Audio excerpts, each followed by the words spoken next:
बिस्मिल्लाहिर्रहमानिर्रहीम। मोहम्मद इस्माइल का यह सवाल है कि क्या वाजिब में नफिल की नीयत करना दुरुस्त है। तो इस सिलसिले में देखिए कि शरीयत का ज़ाब्ता है, कोई भी नफिल इबादत हो तो उसमें आप मुतअद्दिद नीयतें कर सकते हैं।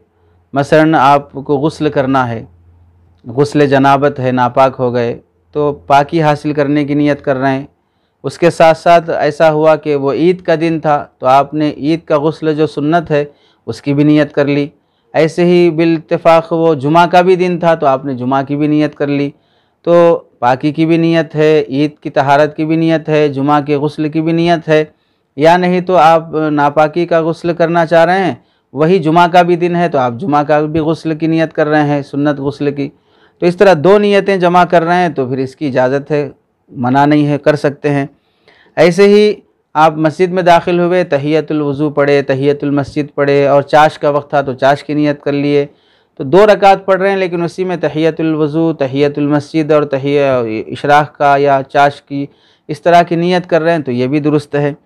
ऐसे ही आप नफिल सदक़ा खैरात कर रहे हैं तो उसमें भी अपने सेहत के लिए, आफ़ात और बलियात से हिफाजत के लिए, सामने वाले की मदद की नीयत, इस तरह मुख्तलिफ़ नीयतें आप कर सकते हैं। तो नफिल चीज़ों में मुख्तलिफ़ तरह की नीयत करना दुरुस्त है, लेकिन फ़र्ज़ और वाजिब में नफिल की नीयत करना दुरुस्त नहीं है।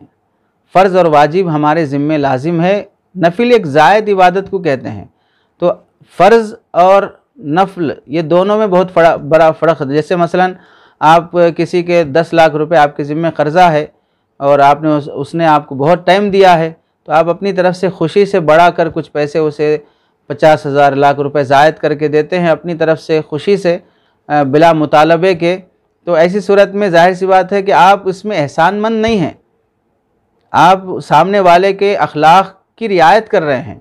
उसने आपको टाइम दिया, आपने ज़ायद रकम दी है तो वो ज़ायद रकम असल पैसे में शामिल नहीं हो सकती है। 10 लाख अपनी जगह फ़र्ज़ हैं, वो ज़ायद रकम आप अपनी तरफ से ज़ायद दे रहे हैं। तो ऐसे ही फ़र्ज़ चीज़ अल्लाह की तरफ से बंदे पर लाजिम है, वो करना ज़रूरी है। अब नफिल जो बंदा करता है वो एक ज़ायद चीज़ है, वो अपनी आखिरत में सवाब के इजाफ़े की खातिर कर रहा है। तो फ़र्ज़ नमाज में, वाजिब नमाज में नफिल की नीयत दुरुस्त नहीं है। फ़र्ज़ रोज़ों में नफिल रोज़ों की नीयत दुरुस्त नहीं है। जैसे शव्वाल के रोज़े हैं, इन रोज़ों में अगर कोई शख्स अपनी छूटी हुई रमज़ान के रोज़े की नीयत करता है तो फिर वो दुरुस्त नहीं है। जो फ़र्ज़ नीयत की नीयत कर रहा है फ़र्ज़ रोज़ों की, वो अदा होंगे, नफिल रोज़े अदा नहीं होंगे। इसलिए वाजिब और फ़र्ज़ के अलावा नफिल रोज़ों में मुतअद्दिद, नफिल इबादतों में मुतअद्दिद नीयतें करना दुरुस्त है और वो सब अदा हो जाएंगी। लेकिन अदा होने का मतलब ये नहीं है कि आप हर मरतबा इसको आदत बना लें कि आप मुतअद्दिद नफिलें जो शरीयत में साबित हैं वो पढ़ते ही नहीं हैं। जब भी आप नमाज़ पढ़ना चाहते हैं तो एक ही नमाज में 10 नियतें कर रहे हैं, दूसरे नफिलों से महरूम हो जा रहे हैं। ये मतलब नहीं होता है मुतअद्दिद नियतें करने का। आपका मामूल है कि जब जब अल्लाह की तौफीक मिलती रहे तो मुतअद्दिद नफिलें पढ़ते रहें। कभी वक्त तंग हो गया तो ऐसे मौके पर मामूल ना छूटे, इसलिए आप इस तरह की मुतअद्दिद नियतें जमा करते हैं तो फिर इसकी इजाज़त है। चुनांचे हाशियतुत तहतावी में इसकी वजाहत मौजूद है। सुम्मा इन्नहु इन जमा बैन इबादातिल वसाइल फिन नियति सहा कमा लव इख्तसलल जनाबा व ईदिन व जुमातिन इज्तमात व नाला सवाबल कुल्ली। जैसे कि गुस्ल कर रहा है जनाबत का तो उसमें ईद की भी नियत कर लिया, जुमा की भी नियत कर लिया तो सबका सवाब मिल जाएगा। इस तरह नफिल में मुतअद्दिद नियतें करना दुरुस्त है।